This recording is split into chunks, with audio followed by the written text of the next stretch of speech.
ही महत्वपूर्ण टॉपिक है, आपको पूरे साल नंबर दिलाने वाला टॉपिक होगा। तो चलिए शुरुआत करते हैं। और तुम तो वैसे भी मेरे मांझी हो, तो तोड़ोगे नहीं, छोड़ने वाले तुम हो भी नहीं, ठीक है। बजट 2025-26 आप सभी के सामने यहाँ पर है। और इस बजट के अंदर जो है क्या क्या प्रस्तुत किया गया है, निर्मला सीतारमन जी आप सभी के सामने यहाँ पर दिखाई दे रही है। तो आइए बजट 2025-26 का गायत्री मंत्र जो है मैं आपको सुनाता हूँ, पूरे ध्यान से आपको जो है इसको सुनना है, ठीक है। देखिए सबसे पहले आपके अगर बात करूं बजट के इतिहास की बात करूं तो 1860 के अंदर जेम्स विल्सन ने पहली बार बजट जो है वो भारत के अंदर पेश किया था। इन्हें जनक भी कहते हैं भारत के अंदर बजट का, ठीक है।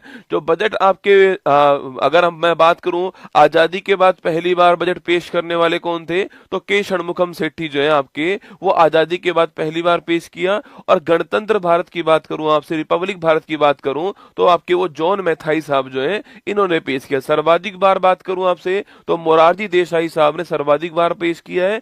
और अगर पहली बार महिला की बात करूं आपसे तो पहली बार महिला जो है इंदिरा गांधी जी थी आपके। और पहली पूर्णकालिक वित्त मंत्री की बात करूं आपसे तो वो निर्मला सीतारमन जी, आपको ध्यान रखना है, ठीक है। और अगर बजट की सबसे लंबी अवधि की बात की जाए तो निर्मला जी ने पेश किया था 2020 के अंदर, सबसे लंबा बजट जो है वो पेश किया गया था ना।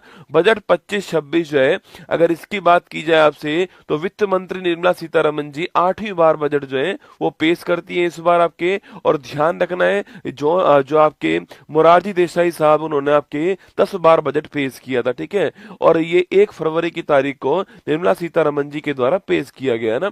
अगर इसकी बात दोस्तों की जाए तो यहाँ पर जो विकसित भारत है आपके, उसका मतलब क्या है, तो उसका मतलब है गरीबी से मुक्ति करना और 100% स्कूली शिक्षा प्रदान करना, बेहतरीन सस्ती और सर्वसुलभ स्वास्थ्य सुविधाएं उपलब्ध करवाना, 100% कुशल कामगार जो है इनके लिए काम करना, आर्थिक गतिविधि में 70% महिलाओं की भागीदारी बनाना और food basket of the world Bharat को बनाना, ठीक है।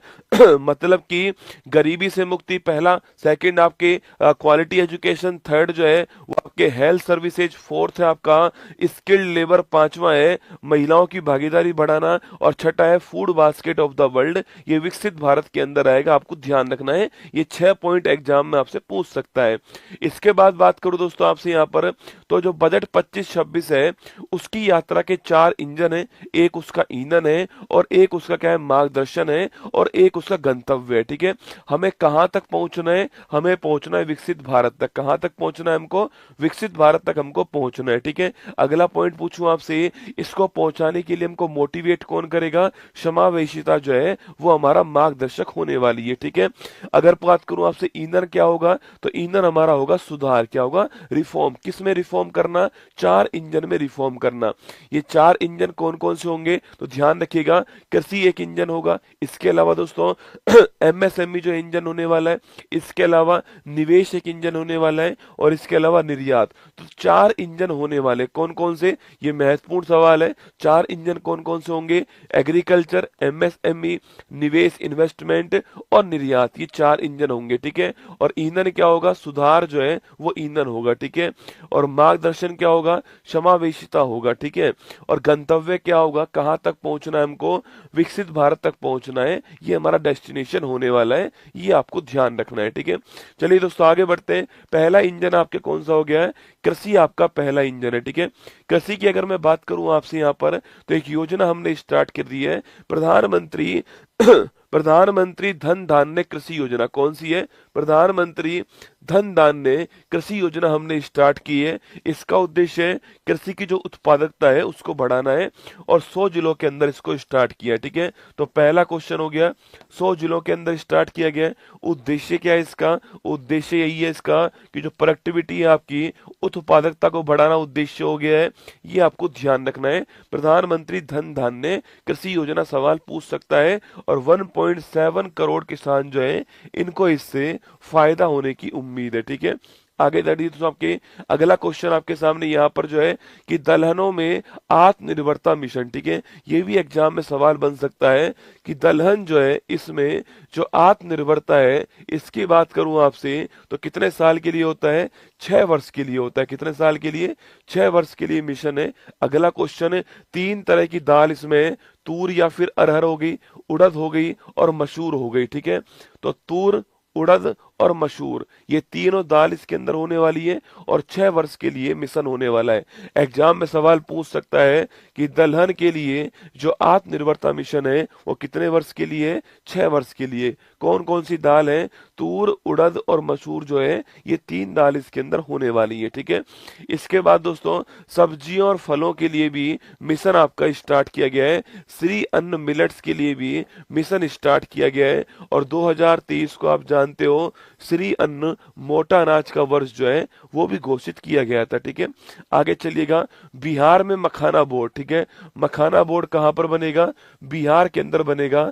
लगाओ स्टार। ठीक है, तो मखाना बोर्ड कहां बनेगा दोस्तों? बिहार में बनने वाला है। ये आपसे सवाल पूछ सकता है एग्जाम में, इसको ध्यान रखना है। ठीक है, तो बिहार में मखाना बोर्ड बनेगा, ध्यान रखिए ना। राष्ट्रीय उच्च पैदावार बीज मिशन जो है, जिनकी हाई इल्ड हो, हाई पैदावार हो, ऐसे मिशन भी आपके, ऐसे बीज भी तैयार किए जाएंगे। कपास उत्पादकता मिशन, ठीक है, देखो दाल के लिए मिशन कितने वर्ष का है? दाल के लिए मिशन 6 वर्ष का है। ठीक है, और कपास के लिए मिशन कितने वर्ष का है? कपास के लिए जो मिशन है आपके वो 5 वर्ष का है। ठीक है, बढ़िया क्वालिटी की कपास जो है इसका उत्पादन हो सके, जिससे हमारा सूती वस्त्र उद्योग जो है इसको बढ़ावा मिले, तो कपास के लिए मिशन कितने वर्ष का है? 5 वर्ष का। दाल के लिए मिशन कितने वर्ष का है? दाल के लिए 6 वर्ष का। ठीक है, तो दाल के लिए 6 वर्ष का है, कपास के लिए 5 वर्ष का मिशन आपको ध्यान रखना है। ठीक है, आगे देखिए किसान क्रेडिट कार्ड दोस्तों, इसकी लिमिट को बढ़ा दिया गया है। ठीक है, पहले जो इसकी लिमिट थी ना वो थी 3 लाख रुपए। कितनी थी? पहले इसकी लिमिट थी 3 लाख रुपए। अब जो इसकी लिमिट है आपकी वो कितनी हो चुकी है? वो हो चुकी है 5 लाख रुपए। ठीक है, तो जो किसान क्रेडिट कार्ड है, केसीसी जो है, इसकी जो लिमिट है वो 3 लाख से कितनी हो चुकी है?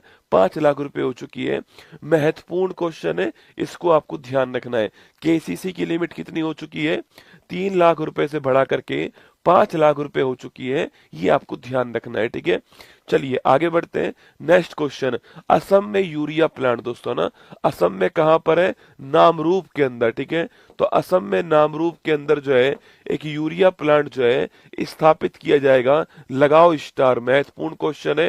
देखो ये जितने भी क्वेश्चन लिखवा रहा हूं ना, एग्जाम में निश्चित सवाल जो है कहीं ना कहीं बनेगा कि मखाना बोर्ड कहां पर? बिहार में।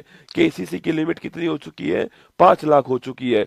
दलहन के लिए कितना वर्ष है आपके? दलहन के लिए 6 वर्ष हो गया। कपास के लिए कितना वर्ष है? 5 वर्ष हो गया। ठीक है, अगला क्वेश्चन हो गया है नामरूप की। बात करूं आपसे, ये असम के अंदर जो है यूरिया प्लांट की स्थापना नामरूप के अंदर होगी और 12.7 लाख मीट्रिक टन जो है इसकी उत्पादन क्षमता होने वाली है। ठीक है, आगे देखिए दोस्तों आपके, इसके बाद में दूसरा इंजन कौन सा है? माइक्रो स्मॉल मीडियम एंटरप्राइज जो है ये आपका दूसरा इंजन हो गया। ठीक है, इसमें सबसे महत्वपूर्ण क्वेश्चन क्या है कि जो एमएसएमई है इसकी जो परिभाषा है ना उसको चेंज कर दिया है। ठीक है, माइक्रो स्मॉल मीडियम जो एंटरप्राइज है इसकी जो परिभाषा है उसको चेंज कर दिया। ठीक है, परिभाषा के 2 आधार हैं, एक तो आधार है निवेश और एक आधार है आपके क्या? आपके टर्नओवर। ठीक है, ये 2 आधार पर परिभाषा जो है वो बताई गई है, एक तो निवेश के आधार पे और एक जो टर्नओवर है उसके आधार पे। माइक्रो स्मॉल मीडियम की बात करूं आपसे तो लिखिएगा 2.5 करोड़ तक का निवेश माइक्रो कहलाएगा, 25 करोड़ तक का निवेश स्मॉल कहलाएगा, और अगर 125 करोड़ पूछूं आपसे ये निवेश जो है क्या कहलाएगा? ये मीडियम कहलाएगा। ठीक है, तो 2.5 करोड़, 25 करोड़ और 125 करोड़, ये माइक्रो, ये स्मॉल और ये मीडियम आपको ध्यान रखना है। ठीक है, वही दोस्तों टर्नओवर की बात करूं आपसे, देखो यहाँ पर लिखा हुआ है, देखो ना, अगर निवेश की बात की जाए तो 2.5 करोड़, 25 करोड़, 125 करोड़। ठीक है, और टर्नओवर की बात की जाए 10, 100 और 500, कितना है? 10 करोड़ आपके स्मॉल माइक्रो में आएगा, 100 करोड़ आपके स्मॉल में आएगा और 500 करोड़ जो किस में आएगा? ये आपके आने वाला है किसमें? मीडियम के अंदर। सबसे महत्वपूर्ण सवाल है, ध्यान सुनना, कि माइक्रो स्मॉल मीडियम एंटरप्राइज की डेफिनेशन चेंज कर दी है। ठीक है, निवेश के आधार पे 2.5, 25 और 125 आपको ध्यान रखना है माइक्रो स्मॉल मीडियम में। टर्नओवर के आधार पे 10, 100, 500 ये आपको ध्यान रखना है टर्नओवर के आधार पर माइक्रो स्मॉल मीडियम के अंदर। ठीक है, चलिए दोस्तों आगे बढ़ते हैं। नेक्स्ट क्वेश्चन आपके सामने एक इसके अलावा दोस्तों आपके जो हमारे माइक्रो जो आपकी इंडस्ट्रीज है, जो हमारे सूक्ष्म उद्यम होंगे, उनके लिए 5 लाख की सीमा वाला जो है एक क्रेडिट कार्ड लॉन्च किया है। अभी तक क्रेडिट कार्ड किसके पास होता है आपके, वो किसानों के पास होता है ना, केसीसी किसको बोलते हैं, ठीक है, उनको लोन चाहिए वो लोन ले सकते हैं। अब जो माइक्रो स्मॉल जो आपके अब जो माइक्रो जो इंडस्ट्री वाले होंगे, सूक्ष्म उद्योग वाले जो होंगे आपके, उनके लिए भी 5 लाख रुपए का एक विशेष क्रेडिट कार्ड लॉन्च करा है। और ये क्रेडिट कार्ड कहाँ मिलेगा, ये क्रेडिट कार्ड जो है उद्यम पोर्टल पर मिलेगा। कहाँ मिलेगा, उद्यम पोर्टल के ऊपर मिलने वाला है, ठीक है। तो महत्वपूर्ण सवाल है, ध्यान रखना, उद्यम पोर्टल के ऊपर मिलेगा, 5 लाख की सीमा वाला होगा और सूक्ष्म उद्यमों के लिए इसको स्टार्ट किया गया है, ठीक है। इसके बाद दोस्तों महत्वपूर्ण क्वेश्चन जो है आपके कि राष्ट्रीय विनिर्माण मिशन किसके लिए, मैन्युफैक्चरिंग को बढ़ावा देने के लिए, मेक इन इंडिया को बढ़ावा देने के लिए, माइक्रो स्मॉल इंडस्ट्रीज को बढ़ावा देने के लिए नेशनल मैन्युफैक्चरिंग मिशन जो है स्टार्ट किया जाएगा। फुटवियर इंडस्ट्रीज के अंदर, खिलौना इंडस्ट्रीज के अंदर और खाद्य प्रसंस्करण जो है इसके लिए जो है ये स्टार्ट किया जाएगा, ठीक है। आगे देखिए दोस्तों, नेक्स्ट आपके तीसरा इंजन कौन सा, निवेश हो गया। पहला इंजन कृषि हो गया, दूसरा इंजन एमएसएमई हो गया, तीसरा इंजन निवेश हो गया और चौथा इंजन हो गया निर्यात। क्या हो गया, निर्यात, ठीक है। थर्ड जो इंजन है आपके अटल टिंकरिंग लैब। महत्वपूर्ण क्वेश्चन है, सवाल पूछूं आपसे कि अटल टिंकरिंग लैब दोस्तों आपके स्कूलों में बच्चों के अंदर साइंस के लिए, टेक्नोलॉजी के लिए, मैथमेटिक्स के लिए रुचि को बढ़ाने के लिए क्या है, अटल टिंकरिंग लैब जो है रिसर्च को बढ़ाने के लिए स्कूलों के अंदर स्टार्ट होगी। और अगले 5 वर्षों में सरकारी स्कूलों में 50,000 अटल टिंकरिंग लैब जो है ये स्टार्ट होंगे, है ना। 5 वर्षों में 50,000 स्कूलों के अंदर, सरकारी स्कूलों के अंदर अटल टिंकरिंग लैब स्टार्ट की जाएंगी, आपको ध्यान रखना है, ठीक है। इसके बाद दोस्तों अगला पॉइंट आपके सामने भारतीय भाषा पुस्तक स्कीम की बात करूं, ठीक है। तो भारतीय भाषा पुस्तक स्कीम जो है बच्चों को अपनी लैंग्वेज में, अपनी लोकल लैंग्वेज के अंदर बच्चों को पढ़ने की सुविधा उपलब्ध हो, इसके लिए जो बुक है उन बुकों को लोकल भारतीय लैंग्वेज के अंदर जो है ट्रांसलेट किया जाएगा और ऑनलाइन आप उसको पढ़ सकते हो, ठीक है। तो स्कूल और उच्चतर शिक्षा के लिए भारतीय भाषाओं में डिजिटल रूप से पुस्तकें प्रदान करने के लिए भारतीय भाषा पुस्तक योजना जो है इसको स्टार्ट किया गया, आपको ध्यान रखना है, ठीक है।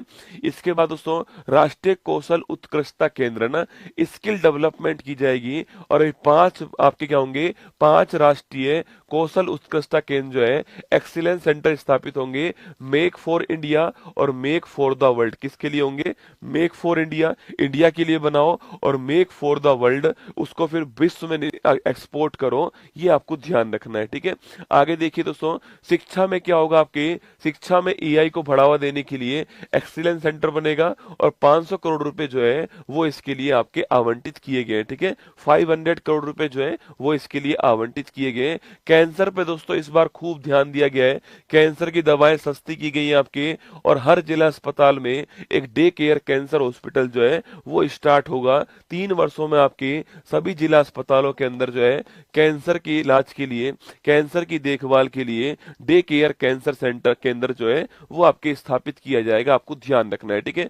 इसके अलावा दोस्तों जल जीवन मिशन जो है आप सभी जानते हो 2019 में चालू हुआ था और 2024 में समाप्त होने वाला था। हर घर जल जो है ये इसका उद्देश्य था, लेकिन ये पूरा नहीं हो पाया है।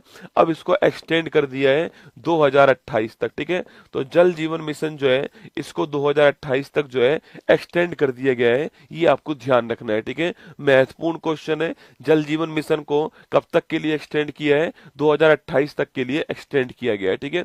वहीं दोस्तों समुद्रों के विकास के लिए एक सामुद्रिक विकास निधि जो है ये भी बनाई जाएगी। इसमें 49% पैसा कौन देने वाला है, गवर्नमेंट देने वाला है, ठीक है। गवर्नमेंट जो इसके अंदर सामुद्रिक विकास निधि के अंदर 49% पैसा जो है वो देगा, आपको ध्यान रखना है, ठीक है।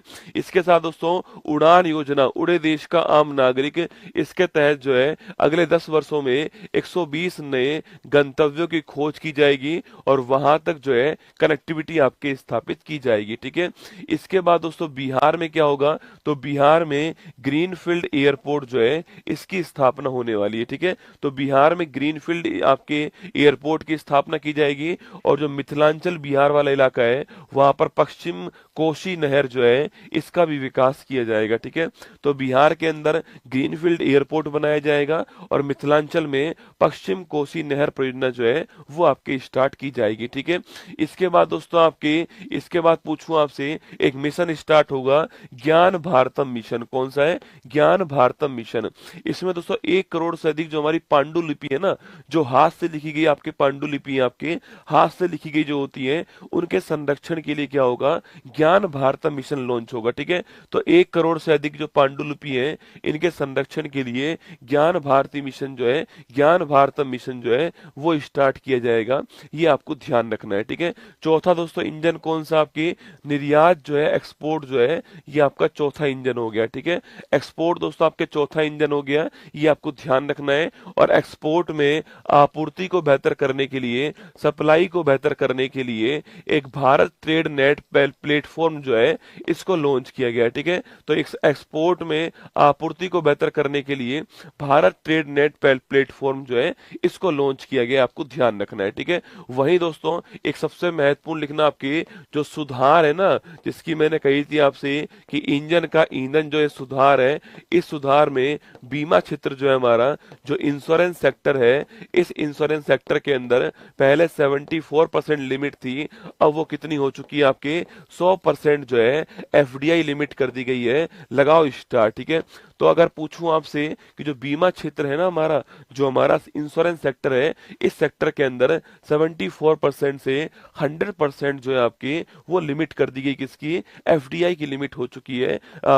एफडीआई जो है फॉरेन डायरेक्ट इन्वेस्टमेंट जो है इसकी लिमिट हो चुकी है। ठीक है दोस्तों, आगे देखिए आपके ये वाला महत्वपूर्ण क्वेश्चन, ध्यान रखना, बीमा क्षेत्र में 74% से 100% आपके लिमिट को बढ़ा दिया गया है। ठीक है, आगे देखिए नेक्स्ट क्वेश्चन दोस्तों आपके, अगर टैक्स रिफॉर्म की बात की जाए तो राजकोषीय घाटा की बात करूं आपसे, ये कितना रहने का अनुमान है? 4.8%। ठीक है, लगाओ स्टार। राजकोषीय घाटा जो है वो जीडीपी का 4.8% जो है रहने का अनुमान है। सवाल आपका एग्जाम बन सकता है दोस्तों, है ना, कि राजकोषीय घाटा आपके, अच्छा राजकोषीय घाटा पूछूं आपसे दोस्तों आपके, ये अगले वर्ष की बात कर रहा है और आपके फिर क्या है, अगले जो आपके वर्ष है इसमें आपके 4.4% जो है ये भी रहने का अनुमान है। ठीक है, तो 24-25 की बात करूं आपसे, 24-25 के अंदर राजकोषीय घाटा आपके 4.8%। ठीक है, और 25-26 के अंदर जो है 4.4%। ये सवाल एग्जाम में पूछता है कि फिस्कल डेफिसिट आपके 24-25 में कितना रहेगा? 4.8% रहेगा, और 25-26 में कितना रहेगा? 4.4% रहने वाला है। ये आपको ध्यान रखना है। ठीक है, वहीं दोस्तों अगर बात की जाए आपसे यहाँ पर जो है, अगर बात करूं आपसे यहाँ पर टैक्स की दोस्तों बात की जाए तो 36 जीवन रक्षक दवाओं पर जो टैक्स है उसको हटा लिया गया, जिसमें आपकी दुर्लभ रोग है, कैंसर है, गंभीर आपकी बीमारी है, ऐसी बीमारी शामिल है, उन पर जो टैक्स लगता था आपके, इसमें आपको छूट मिलेगी। ठीक है, 36 जीवन रक्षक दवाओं के अंदर। ठीक है, इसके बाद दोस्तों आपके एक नया टैक्स क्या होगा? एक न्यू इनकम टैक्स रिजीम जो है, न्यू इनकम टैक्स बिल जो है वो पेश किया जाएगा। पहले इससे पहले 1961 का बिल था, अब नया बिल आपके आएगा और ये बिल भी पेश हो चुका है। ठीक है, अगला पॉइंट दोस्तों आपके टैक्स स्लैब जो है इसमें भारी चेंज किया गया है, और टैक्स स्लैब के अंदर 12 लाख रुपए तक की जो राशि है इसको टैक्स फ्री कर दिया। कितना? 12 लाख तक की जो राशि है उसको टैक्स फ्री कर दिया है। और 12 लाख से अगर आपकी ऊपर राशि होती है तो 0 से 4 लाख तक 0% टैक्स होगा, 4 से 8 लाख तक 5% टैक्स होगा, 8 से 12 लाख तक 10% टैक्स होगा, 12-16 लाख तक जो आपकी 15% टैक्स होगा, 16 से 20 आपके 20% होगा, 20 से 24 25% होगा, और उससे ऊपर आपके 30% होने वाला है। ठीक है, तो 0 से 4 लाख 0%, 4 से 8 5%, 8 से 12 10%, 12-16 15%, 16 से 20 20%, 20 से 24 25%, और 24 लाख से ऊपर कितना होगा? 30% टैक्स लगने वाला है।